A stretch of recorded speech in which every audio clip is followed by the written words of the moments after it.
What do 3000 LP jungle fundamentals actually look like? Guys, today's video, I'm very excited. We are covering Shaden, a NA player. He is extremely good at the carry playstyle, and I believe he was the first player to reach 3000 LP. He's currently ranked 4.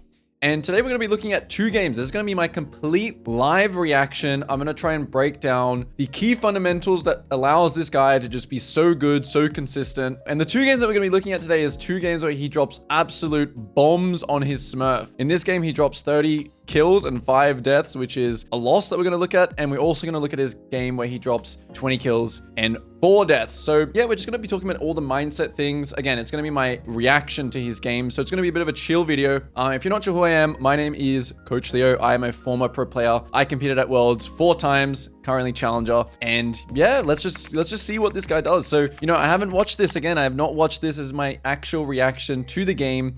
And the very first thing, you know, I watched 5 seconds of this already, right?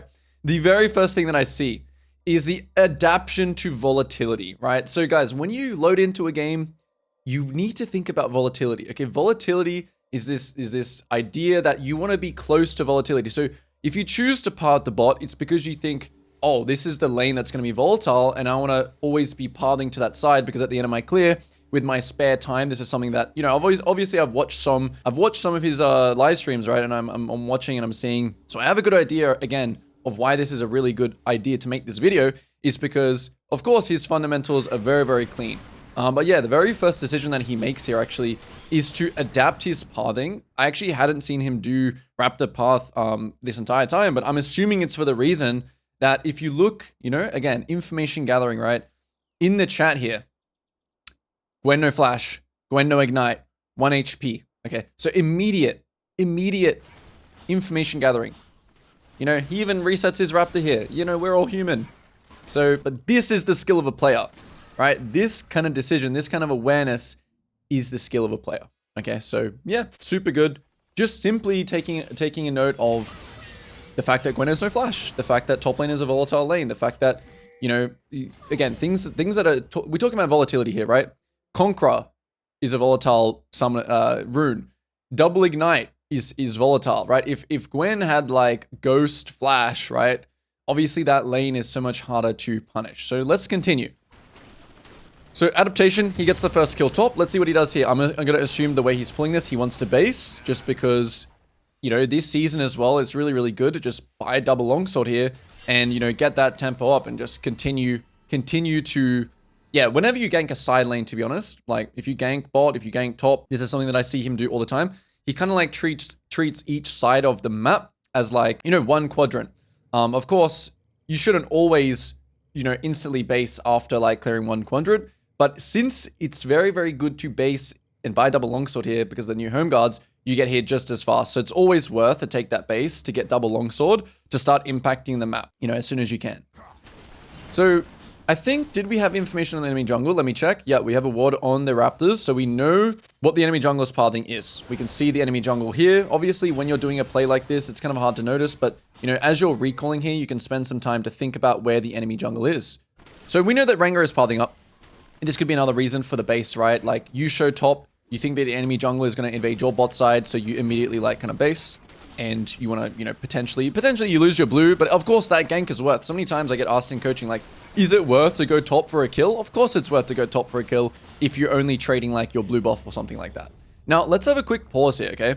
Let's have a pause here. And because information gathering is such an important fundamental, so the main 2 things I'm looking at in the early game, guys, tempo, how he uses his time, and the information gathering, what kind of decision making he's doing based on the map's information. So we just saw the first play where he went top.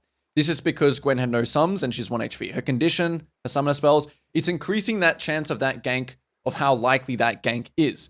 Now, it's an important decision here to make, right? Because his Raptors are spawning and the Scuttle is spawning, or he wants to take the Scuttle. So if he does any play here and this fails, I'm going to assume that, you know, the cost of that may be Raptors. Now, obviously Rengar's already showing. So let's just see what he does here. Yeah, 2 options. He's either going to take Scuttle and cross to top side, look for this Scuttle, look to protect his Raptors, or he's going to think that this play is like 99% chance of a kill, is how the decision making should go here.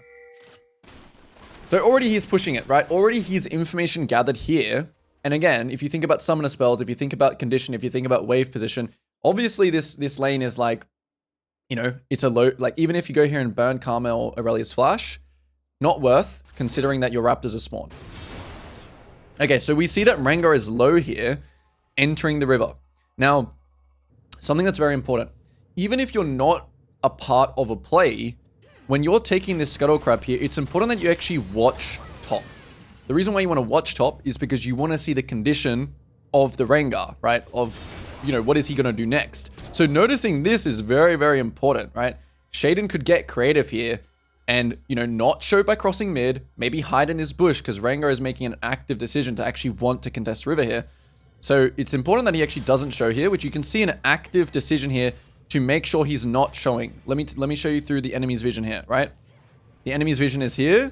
Look how he's walking. Obviously, he's walking in the most straight line he possibly can. Oh, he showed there for a second. But you can see the active decision here. He actually moves off this to not show on this wave, right? So he's actively thinking he does not want to show. Okay, so you see that. An active decision to not show there, to use fog. And I swear to you guys, I had not watched this yet. But this is just like what fundamentals are. Okay, now he sees that Rengar is... So you see, he did not do this. He did not just run from the bot river, show on mid, and run straight into the... He's actively using his sweeper here. He's trying to not be spotted because Rengar, playing off the fact that Rengar's information, he ran into... And you see, slight pause. A slight pause here because maybe Rengar is dumb or maybe Rengar makes a mistake and tries to be greedy and take the scuttle. Okay? So once he realizes that Rengar is not doing that, let's see what his next decision is going to be. He's looking for the... Okay, that definitely tells you that he had Rengar's position in mind. That definitely tells you that he gathered the information from the Rengar and potentially wanted to use that, right? He's like, okay, this guy didn't... So a lot of jungling is well about drawing conclusions, okay? Drawing conclusions or educated conclusions is really important. So like when Rengar doesn't go for the scuttle, he's assuming, oh, he's trying to base. He's trying to base fast in this bush. So I'm going to use an extra time, a little second here to throw the smoke screen. Now that he is gone here, we can assume that Rengar now is going back to his bot side camps and we keep tracking the jungle like that. So, okay, so after this Krogs, again, you're going to have two options. It's going to be base or top. You only choose this option, option A, if this play is a high percentage play, like you can get a kill. If it's not high percentage, we're always basing here. So I want to see what he does here. He is posturing, right? Because he sees that it's starting to get volatile. And this is something that I really, really think is important for players to understand. When we think about tempo, there is always a risk versus reward. So Shaden positioning here to maybe even just recall in this bush, rather than pulling the camp this way and recalling like here or here. Why is this good? Because this little amount of time posturing here is a very low risk in terms of time. Let's say it's 3 seconds. But the reward for just posturing here, I like to call it an int check. You're checking if Gwen is going to int, right? Inting meaning like she's going to be in a position where Graves can kill. So 3 seconds of time, risk versus reward is extremely good. There's little risk in terms of time. The reward is extremely large because you may be able to kill Gwen. Obviously, Gwen still has no flash, so still a very big target. When someone has no flash, you got to put a crosshair on their heads. And what I would think would happen here is he's going to recall somewhere here. And I like to call this the recall tempo hack, where like you just start your recall and you cancel if the Gwen ints. So let's see what he does here. Already posturing here is quite nice because he's reacting to information. Now, the Gwen ints. So imagine if he was going the opposite way. Imagine if he had already committed. Let's just rewind one last time. Remember, this is called an int check. You're checking if the enemy is going to int. Int meaning run it down, right? Being able to be killed. So, especially at the end of your clear, right? We also like to think about the fact that, you know, keeping good tempo is being like on the wolves and on the Gromp, kind of like when they spawn. But if you have extra time here, let's say you have an extra 10 seconds here, just to change the scenario a little bit, sometimes even just basing here is better, right? Like sometimes you can recall as well and use your spare time on the other side. But if you have extra time, it's bad to kind of be early to your camps. You always want to max. This is what the best junglers, this is what I always say. The best junglers in the world, they maximize their time. They squeeze as much from the game as possible. So start int checking. Okay, when you're on the Krugs here, look top. What's happening top? Minimap prompts. A minimap prompt is when people's icons just start clashing and your, Garen's health bar starts dropping. Okay, so combining a few fundamentals here, right? Tempo, posturing, int check, when no flash, crosshair on his head. Boom, instant base. Instant base, because guess why? 9 seconds. 9 seconds here, right? So he's staying on tempo. Anything extra he does here would have to be a kill. It would have to be guaranteed I can take his Gromp or guaranteed I can take something, right? Because then, right, the risk of you using your time, he doesn't even push the wave here, right? He just base because this is the best play because his camps are spawning. Okay, cool. And, he was already probably thinking about basing on Krug. So a little bit about decision making is that you want to think in advance, right? After Krugs, am I going to choose option A, posture and gank Gwen, or am I going to base? So after you gank the Gwen and you recall, and you know that you were going to recall before, it makes that decision already so easy that you know you're going to recall because you're keeping track of these camps here. Okay? Immediately on the Wolves, and another thing, when you're on the side of the map that you're on is where you should prioritize your awareness. So if I'm on the bot side, you want to prioritize looking at the lanes that you're closest to. Now, looking top with your camera is not useless, but you want to look at the proximity lanes, mid and bot here. So I'm going to keep the camera here, just zoomed out, to show what we're seeing, right, in terms of these lanes. And remember, you only want to skip camps here, generally. Let's see what he does as well. Let's see if these rules, let's see if what I preach and what I teach is over 3000 LP players' decision making also. So you only want to skip the Gromp here if this is like, you think you're going to kill them, right? Because that's the only way this is a better play. So once again, he's posturing. Posturing. That word of posturing, he's posturing towards something that is action. Okay? Now, he doesn't have smite here. So again, he's staying on the Gromp, right? He's not actually getting off the Gromp yet. My rule is, I have a rule here. If I'm halfway through the camp, generally, I'm going to always finish the camp. If he had smite here, he would definitely smite this and instantly move. But just the fact that he's posturing his character towards here is already, the same thing as he did top.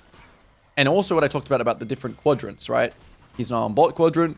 He's making sure to look here. He's looking at what's going on. He also gets level 6 from this. Now let's see execution. Yeah. He does the gank. The bubble lands. Irelia actually didn't have flash in this case. That's another reason why we want to go towards this play. Cool, picks up a kill. Pretty easy. Mid is missing.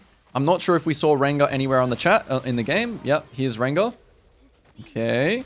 So this is interesting, right? Now, when you play a carry champion, when you're playing Graves, when you're playing Kindred, when you're playing any champion that is damage, well, this is also in general.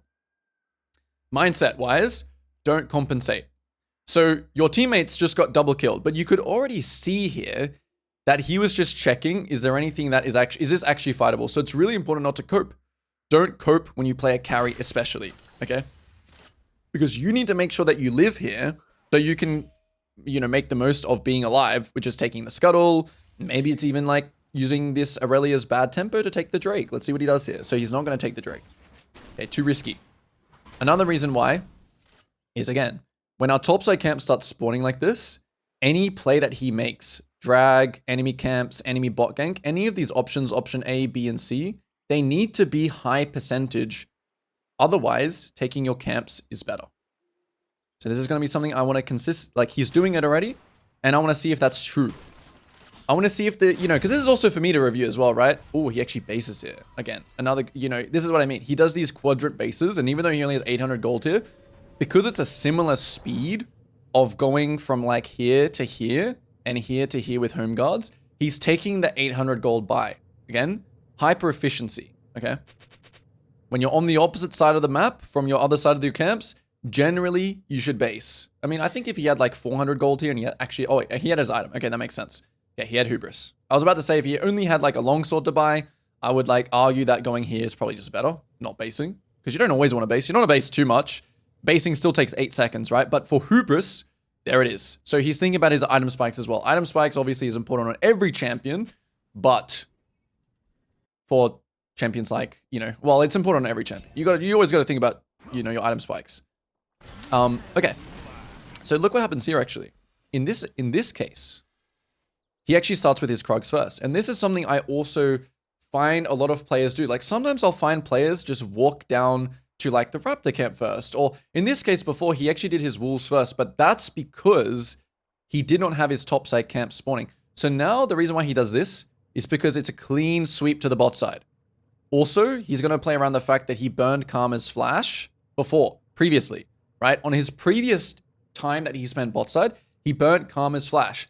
Now, the Gwen's flash is back up. So you can see a real big focus on who's my target. I don't want to do, this round, I don't want to do Raptors red Krugs into committing to this because he has flash now, right? So you can see an active decision on playing around flashes and not always just doing like the same play, right?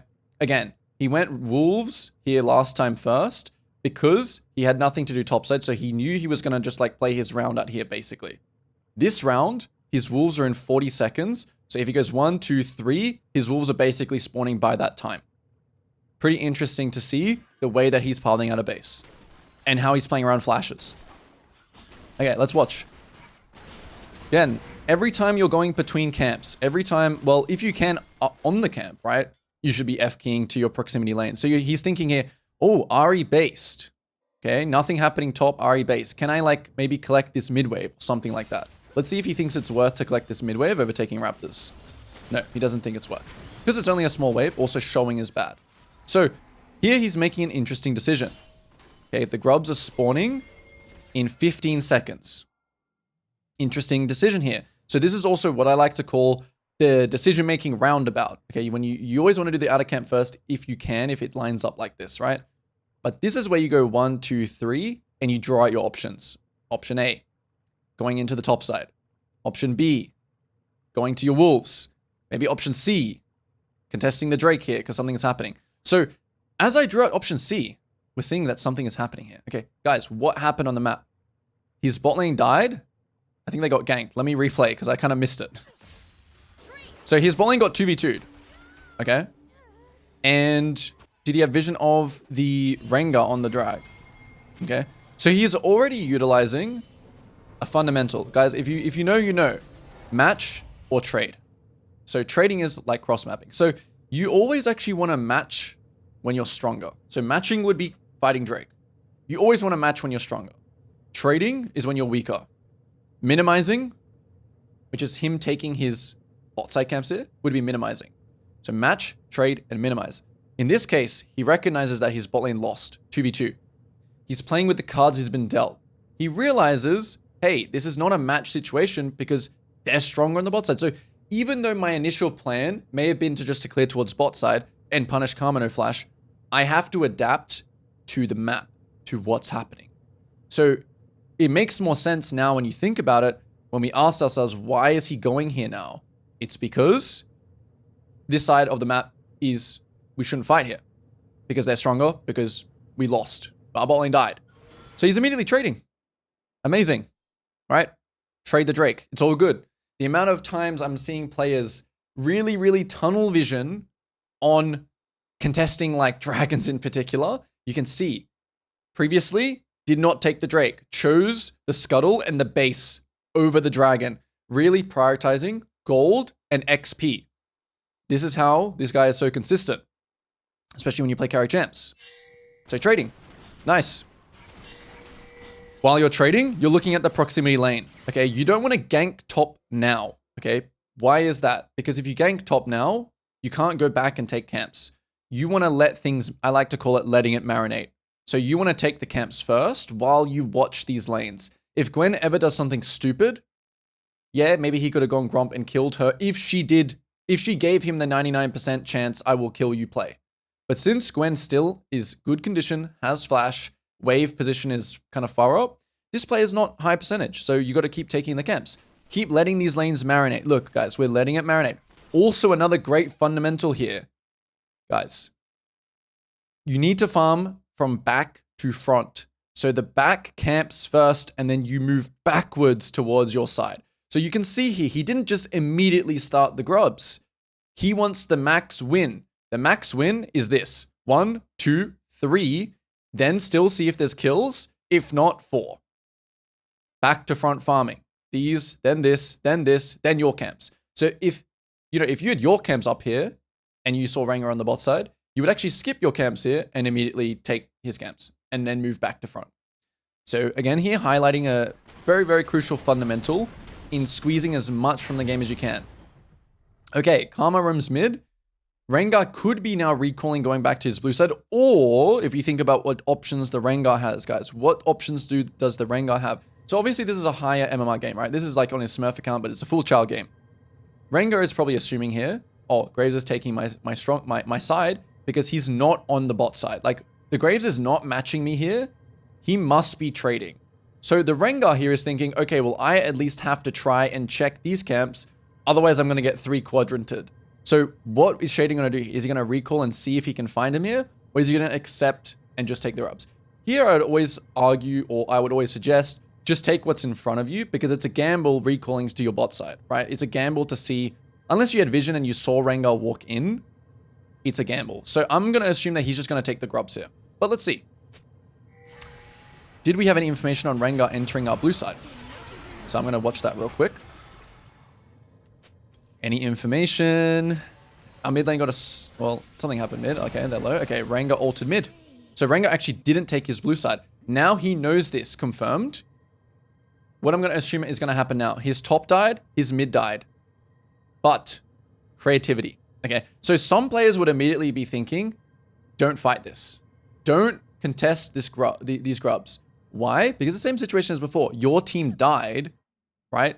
But if you look at the situation, look at the conditions. Low, chunked, low. So you can, add some creativity into this. And you can think, well, yeah, taking your blue side is obviously the safe play. And you're going to be really strong if you do that. But because of the information, once again, enemies are low. You can play off of that, okay? So he's making a trap here. They don't fall for the trap. So then he crosses to his blue side. In this case, okay, he just kills Rengar, just recalling, cool. All right, now that the Rengar is dead, what are you gonna do? Are you gonna go back to your blue side camps?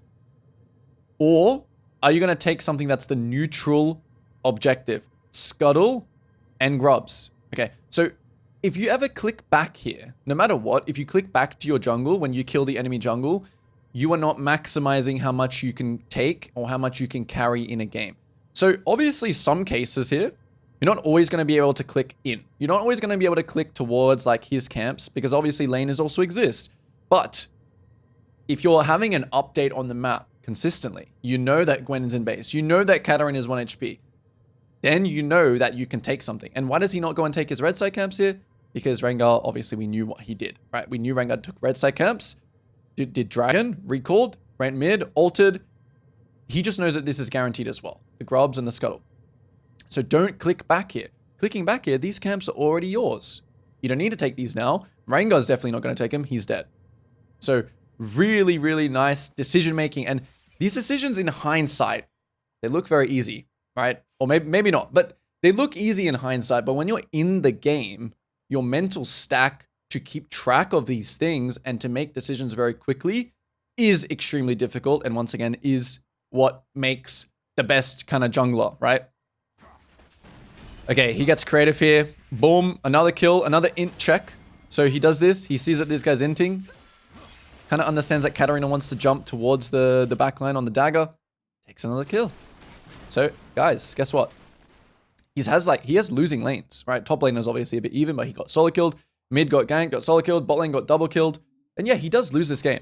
Now, the result of the game, do I care about? Not at all. I don't care if he wins or loses. What I care about is the decisions that he makes. This is why, well, we might review another game as well, but I think this is already good enough, right, to see what kind of decisions. Now, if I was to ask you guys a question here, what are you going to do after grubs? Knowing what you know now from the game, what are you going to do after grubs? When you're on the grubs here, you need to be thinking about your next move. So draw out options for yourself. Am I going to stay on the map here and do 1, 2, and like full clear? Think about where also Rengar wants to go, right? You always want to match the enemy jungle, especially when you're so strong. So I'm going to assume here, unless it's for like some item that, yeah, he can't buy any item. I'm going to assume here that he recalls, and then he assesses the situation on the map, whether or not he is going to part the top and full clear down, or whether he's going to go bot side and clear up because he thinks maybe that Rengar can take his bot side camps. So let's see. But the main fundamental is think about your next move. Boom, instant recall. When you're recalling here, do not have your camera here. Have your camera here. So in case the Gwen does something stupid, you can cancel. Okay, cool. She doesn't do something stupid. She's playing safe. We recall. Now he runs to the bot side. Why does he run to the bot side? Like I said before, he's running to the side where Rengar is because he's level 9. This guy's level 7. Look at the item difference, right? He's just going to where the enemy jungle is. He doesn't care about where we want to path to now, right? If Rengar can take or contest my bot side camps, if I can influence bot lane 3v3, 2v2, 1v1 against Rengar, that is what you're going to do to translate a lead as jungle. Okay? So look, just like we said, we're pathing to the side where we want to impact, where we want to influence, where the Rengar is. And obviously, yeah, we don't want to give these camps. And it's not like, you know, a lot of the time we think about maintaining or translating a lead. It doesn't mean when you buy these items that you simply just click into a lane, okay? He's not just buying these items and I'm so strong, let me just run into the enemy jungle or start Drake or run bot and gank bot. You can see he's still playing the game the same way. It's the same thing.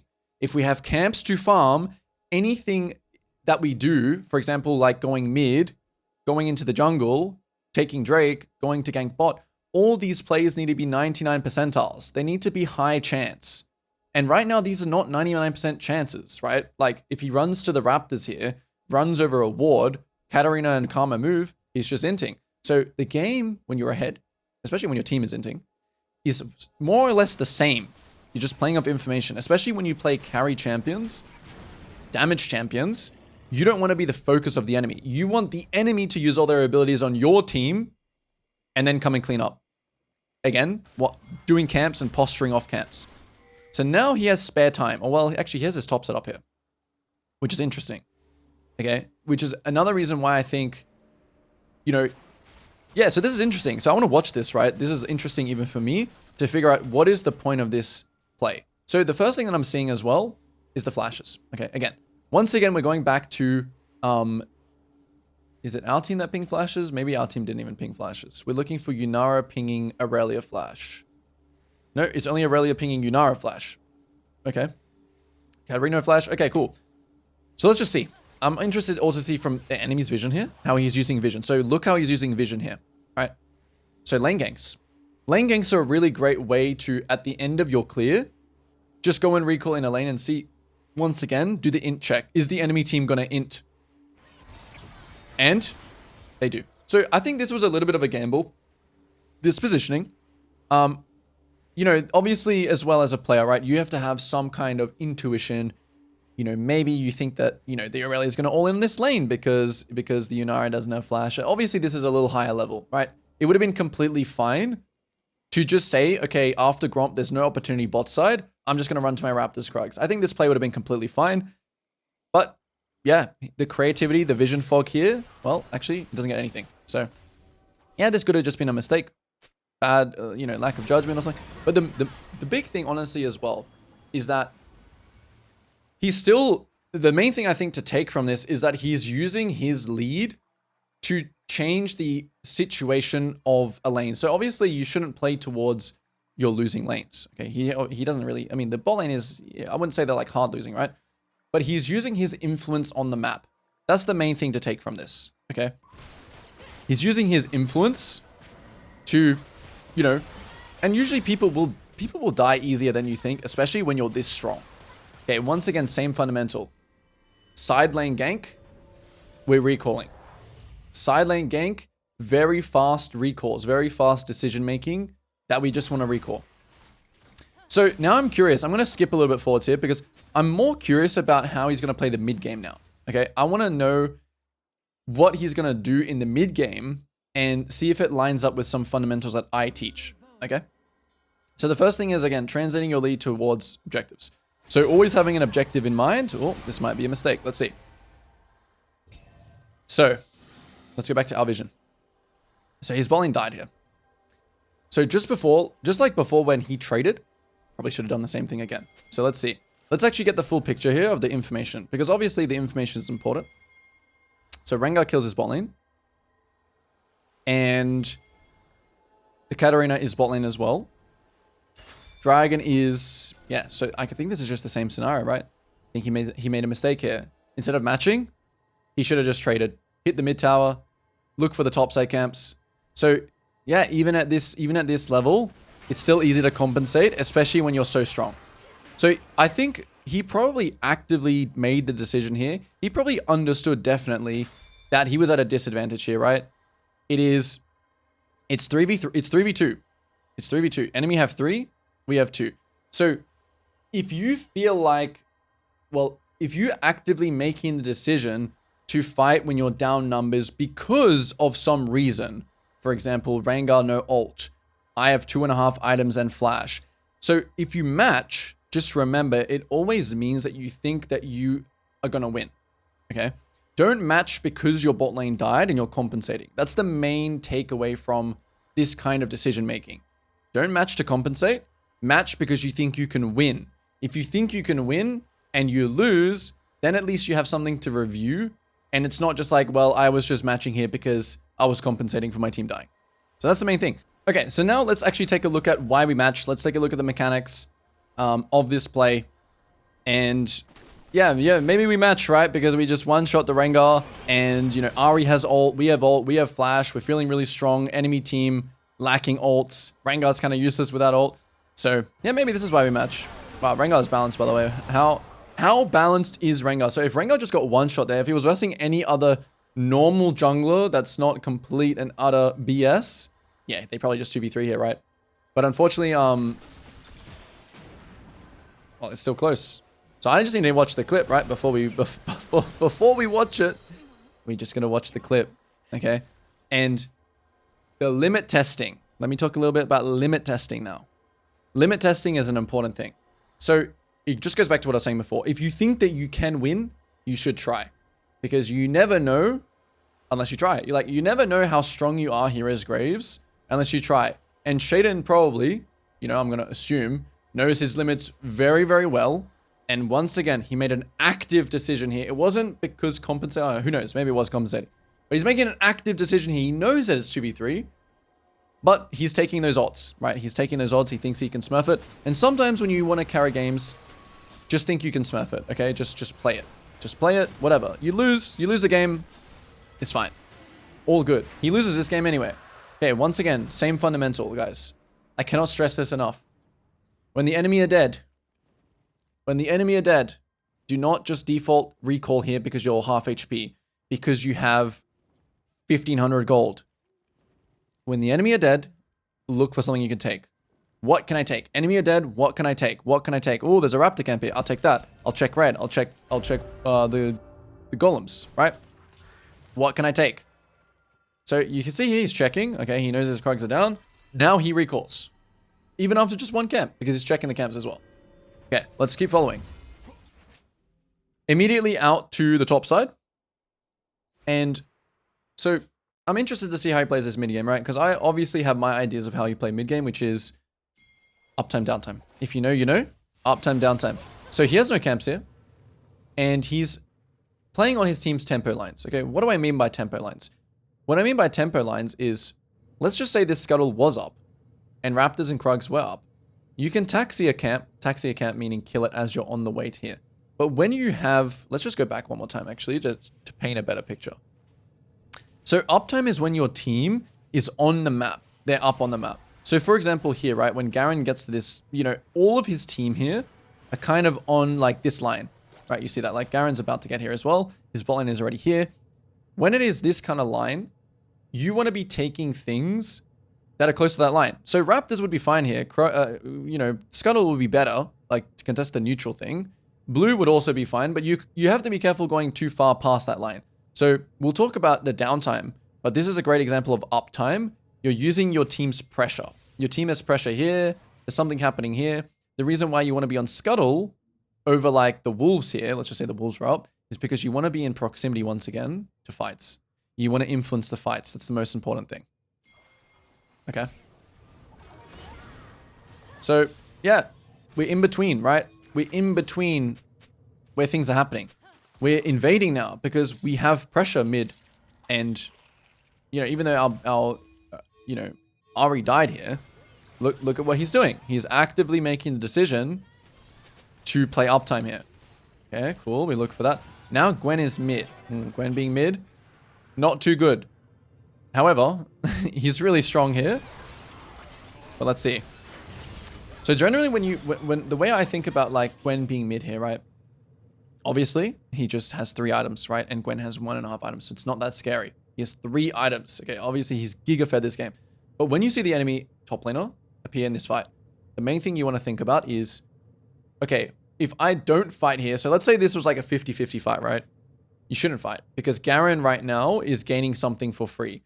And the reason why playing uptime here is important, contesting Scuttle, contesting Blue, contesting Vision, is because if the enemy ever make a play like this Gwen doing this play is like as a jungler, you ganking somewhere and not getting a kill. If Gwen gets nothing here, just watch what's happening top. So obviously, again, we're making an active decision to fight here, right? Which is fine, which is good because you want to test your limits. But you see what's happening here, right? Like we're winning for free. So we're winning everywhere for free now. Once again, the enemy are dead. Should we recall? Should we go back to our camps? No. Consume the map. I like to call this as well. You want to vacuum up the map after a play. Graves, these champions that farm really quickly and they actually farm faster as the game progresses because you build more damage. You can progressively farm faster on these champions, okay? So, let's take a look here. Boom. Now we're going to explain downtime, guys. So that was uptime. Now, let's draw some tempo lines on the map. Let's think about how to play mid-game. So far, we always want to have an objective in mind. We want to play for an objective, whether that's top scuttle, top tower, enemy blue, Rift Herald. We want to have our eyes set on an objective. Then we want to think about where our team's tempo lines are. If they're up like this, we want to be contesting stuff that's near that line. Let's look at our team's tempo lines here. So Garen's tempo line is here, way ahead of everyone. Graves is here. Yunara is basing here. Ahri is here. Nami is here. So Yunara is going to like basically be in base in a second. So let's just read like this. So when the tempo lines of your team are all different, this is time where you either want to base to match, for example, your Yunara and your team. Like look at your team here. They're all running out of base, right? They're all about to run out of base. So you're either going to base here and match their tempo, sync with them, or you're going to be greedy and you're going to just farm your camps. Now, you should only farm your camps if you don't have much gold. So in the downtime, you're either basing and syncing with your team, or you're farming your camps. That's what you can do. So when your team gets caught, let's just say they get caught, it's the reverse. Just full clear your camps. That's it. So let's see what he does here. Is he going to base, or is he going to farm his camps, or is he going to do something different? That is against my... Okay, insta-base. Insta-base, right?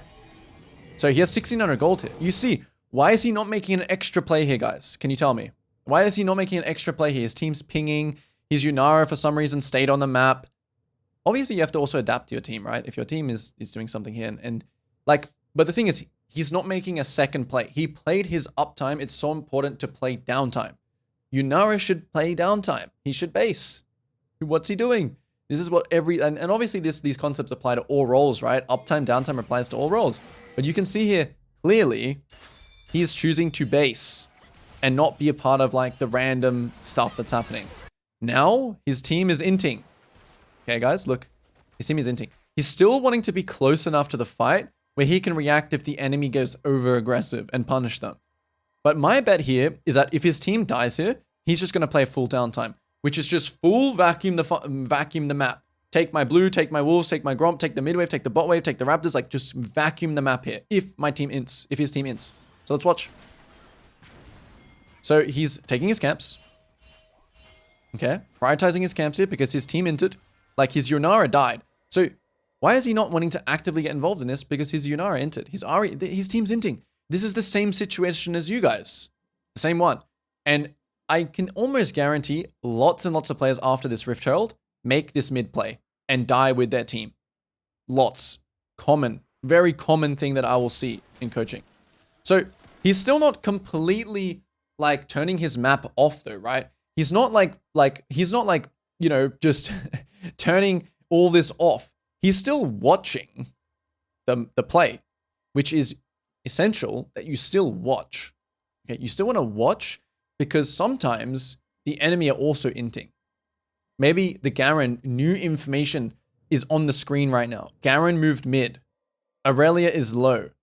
I don't know where Katarina went. So obviously you have to track as well like that. But new information is here. And this is the perfect way to play carries.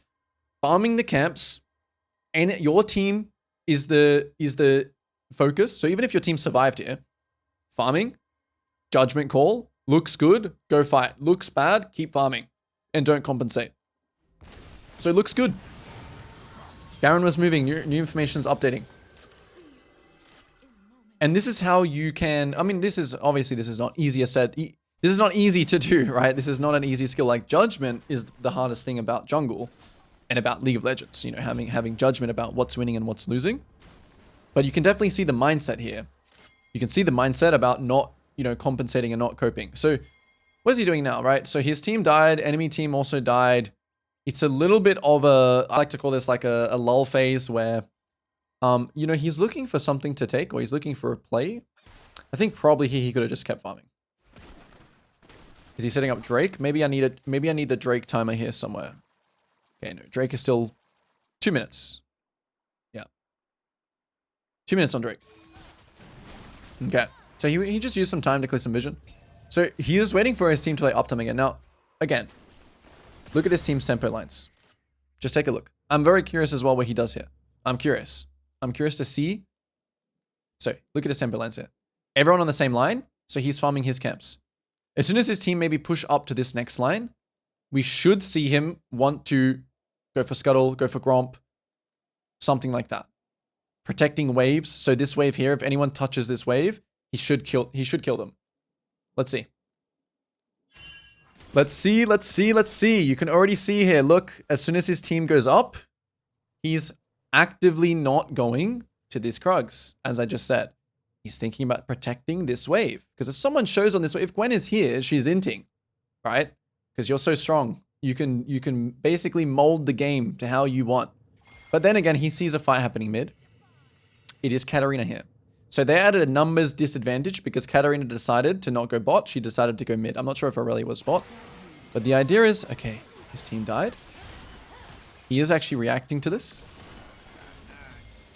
I'm not actually sure what all their numbers were. Goodness, look at the damage. And I think in this case, he's going to get punished, right? So, what was the mistake? The mistake was, like, I mean, his team's just inting. So, he feels like he probably needs to make a play, and you're going to feel the same way. But this is where he should have just recognized that Katarina was mid. And in this case, he couldn't win, like, the numbers disadvantage fight, right? Like, as soon as Katarina shows here, it should just be like, whatever. Nami dies. I guess he could have also just played it a little bit better by, you know, play it a little bit like, okay, well, after this Katarina kill and we don't kill her, I should just respect numbers. So this is just a numbers check. Numbers check. We just didn't see where anyone was, and we get punished for it. So even, you see, like, these staying in a very, very high level, like, decision, you shouldn't feel too bad. But if I ask you guys a question, right? If you play like this every game, this is the reason why he's 3000 LP, right? He's obviously going to win more games than he loses, even with his team running it down. So this is also something I would strongly, you know, I would tell you guys, like, don't focus on the result of the game. Okay, focus on the decisions that you're making. Focus on the improvement, focus on the fundamentals. And yeah, so I think the rest of this game, like, we'll watch for a bit longer, but this is honestly the main thing I want to cover. The video's already going pretty long here. I wouldn't mind to look at another game where he actually wins the game and closes the game out, but honestly, I've done many videos of actually covering closing the game out. So maybe we'll just quickly look at another game in terms of a mid game and look at how the fundamentals are in closing the games out using uptime, playing around downtime, and this kind of thing. All right, guys, jumping into another game now. So we've skipped straight to 19 minutes in this game. As you can see, kind of similar game that we just watched, that we just did a really in-depth review on. But in this game, I want to show you guys how he's going to use his uptime and downtime, these fundamentals of how to actually close the game out when you are super far ahead. Okay, so we're recalling here in a round, right? from our last previous, VOD review, we're about to play Uptime. Okay, so watch what he does here. So it's okay to taxi camp. So it's okay to still taxi camps. When I say taxi camps, you're farming the camps on the way to Uptime. So let's draw some tempo lines again, guys, just to figure this out. So Teemo's here. This is his tempo line. The Orianna is here. The Jinx is here. The Lulu is here. And the Graves is here. So you're allowed to take these camps on the way to your team's tempo lines, right? You're allowed to taxi camps. Taxiing camps is good, especially when you farm so quickly. But watch what he does. Okay, guys, take a look. So he's clearing his blue side very quickly. Okay, which is fine. Because you don't need to be exactly holding each other's hands. You just need to make the timing. And the timing is when your team is about to walk in here. Okay, so watch. He does his camps very quickly because he's really fed. So he's...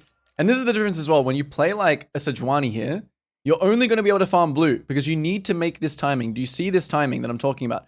Your teammates are going to want to walk in here. And we want to play Uptime. So now, as you can see, all of our tempo lines are synced up. Everyone is kind of like, and what you want to do in this Uptime is you want to be looking to clear vision, like he's doing. You want to look to counter enemy camps. And it's like, obviously, it's not going to play out perfectly in your MMR. This MMR is, I think it's like Master, Grandmaster, Challenger. It's a bit of a mix. But it doesn't matter. Honestly, even if you're playing in like lower elos, you still want to be doing these things because it's all relative. Like the enemy are also going to be reacting worse. So what do you want to do in the Uptime? Vision, camps, and protecting waves. Okay? That's what you want to be doing in the Uptime. And obviously contesting like drags and stuff like that. So look at what he's doing. Right? He's not on his Krugs here. He's not full clearing his camps. He is playing in the enemy's red side. Controlling their red side. He's playing for the next objective. What's the next objective? He has a Rift Herald. He wants to Rift Herald the mid or the bot tower. And what happens when you're in between, when you're farming the camps in between, you get to choose who you want to attack. So if they have 4 people defending mid, you can simply just Rift Herald bot. Okay, so it's a game of pressure. So just watch how he closes this game out. He rifts mid. He's like sitting behind towers. His Jinx actually died here. So as you can see, as soon as his Jinx dies, he recalls. Why? Because once someone dies, let's say Teemo dies or Jinx dies or somehow pressure is dropped or there's nothing left to take, he's immediately going to downtime. Do you guys know what we talk about when downtime? You're either going to base or farm. In this case, he chooses to base. Let's see what he does next. Okay. Immediately going to this side of the map. So in this case, it's a bit of a cheat. The reason why he can run here even though Orianna is basing is because Orianna has TP. Jax is showing bot. The Jinx is a little bit behind the tempo lines, but he's still trying to play Uptime here and use his team's pressure because, and Jinx is doing the same, because Orianna has TP. So yeah, this is still the correct play to make this move to protect waves. Wow, Jinx just dies again. Same thing again. You see, he's skipped his camps here. Let's keep watching. So we're just going to go back and forth. Uptime, downtime, uptime, downtime, uptime, downtime. Okay. Very locked into an objective. As soon as he kills the enemy jungle, we're pinging the Baron. We're pinging the Baron. This is how we're going to close games out.